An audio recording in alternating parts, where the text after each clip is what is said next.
de décombres, dont énormément de produits explosifs. Comme des ONG telles que Handicap International n'ont pas le droit d'entrer, interdiction israélienne, personne ne déblaye ce danger public pour la population de Gaza. Au sud, il y a énormément de bombardements dans le moment encore et toujours, à Rafah notamment. Il y a aussi des canonnières israéliennes qui tirent sur les quelques pêcheurs qui prennent le risque de sortir en mer. Mais c'est surtout dans le nord que la situation est absolument dramatique, où 400 000 personnes sont piégées par un siège absolument hermétique. Aucune aide humanitaire ne peut entrer. La volonté de réoccuper le nord est évidente, celle de chasser la population palestinienne et d'instaurer d'abord des postes militaires, puis les colons.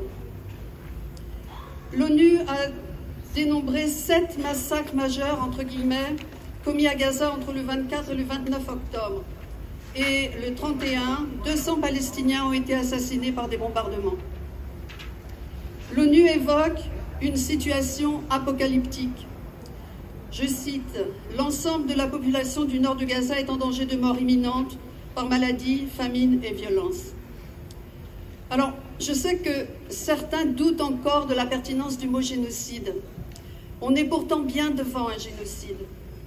Les dirigeants israéliens en ont clairement posé l'intention dès le début. Vous savez que pour déterminer ce qu'est un génocide, il faut aussi qu'il y ait intentionnalité. Et là, dès le début donc, il disait qu'il fallait effacer Gaza et faire une seconde Nakba. Pour l'historien israélien Amos Goldberg, je cite, « Ce qui se passe à Gaza est un génocide, car Gaza n'existe plus. Le territoire a été totalement détruit. Le niveau et le rythme de tuerie indiscriminée touchant un nombre énorme de personnes innocentes, y compris dans des lieux définis par Israël comme des zones sûres, la destruction de maisons, d'infrastructures, de presque tous les hôpitaux et universités, les déplacements en masse, la famine organisée, l'écrasement des élites et la déshumanisation étendue des Palestiniens dessinent l'image globale d'un génocide. » Il a fait cette déclaration le 6 novembre.